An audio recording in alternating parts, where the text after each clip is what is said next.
আসসালামু আলাইকুম। পারভিনস কিচেনে সবাইকে স্বাগত। আজকে আমি তৈরি করব কাঁচা আমের রসগোল্লা। কিভাবে তৈরি করছি একবার দেখে নিন। এবার আমি এখানে 1 লিটার দুধে ছানা তৈরি করে নিয়েছি। এর মধ্যে 2 চামচ গুঁড়ো দুধ দিলাম আর 1 চামচ ময়দা, হাফ চামচ চিনি দিলাম। খুব ভালো করে এটাকে হাত দিয়ে খুব ভালো করে মুথে নেব। একবারে মসৃণ করে মুথে নিতে হবে। কত ভালো মুথা হবে কত সুন্দর রসগোল্লাগুলো মসৃণ হবে। এবার এর মধ্যে ওটা গ্রিন ফুড কালার দিলাম, ওটা চাইলে না দিতেও পারেন। এটা আমি যেহেতু কাঁচা আমের রসগোল্লা তৈরি করছি, এবার কেচি কেটে গোল গোল করে রসগোল্লা তৈরি করে নিলাম। এবার একটা পাত্রে আমি 1.5 কাপ চিনি দিলাম আর 3 কাপ পানি দিলাম। আর আমগুলো আমি লম্বা লম্বা ফালি করে দিয়ে দিলাম আর 2 ফুটা মতো গ্রিন ফুড কালার দিলাম।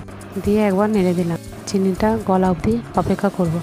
দেখুন আমার চিনির রসটা ফুটে গেছে। এবার এর মধ্যে একটা একটা করে রসগোল্লা আমি দিয়ে দিলাম। দিয়ে ঢাকা দিয়ে আমি 10 মিনিট ফুটিয়ে নেব। দেখুন আমার রসগোল্লাগুলো কত সুন্দর ফুলে গেছে, কত ফুলেছে আর উপরে ভেসে উঠেছে। দেখুন কত সুন্দর হয়েছে। আপনারা বাড়িতে একবার এইভাবে রসগোল্লা তৈরি করে দেখবেন, খেতেও খুব টেস্টি হয়, সুস্বাদু হয়। আমি একটা ভেঙে দেখাচ্ছি, দেখুন কত সুন্দর ভেতরে রস ঢুকেছে আর কত সুন্দর হয়েছে। আমার রেসিপিটা ভালো লাগলে লাইক শেয়ার কমেন্ট করবেন, আমার চ্যানেলটিকে সাবস্ক্রাইব করবেন। ভালো থাকবেন।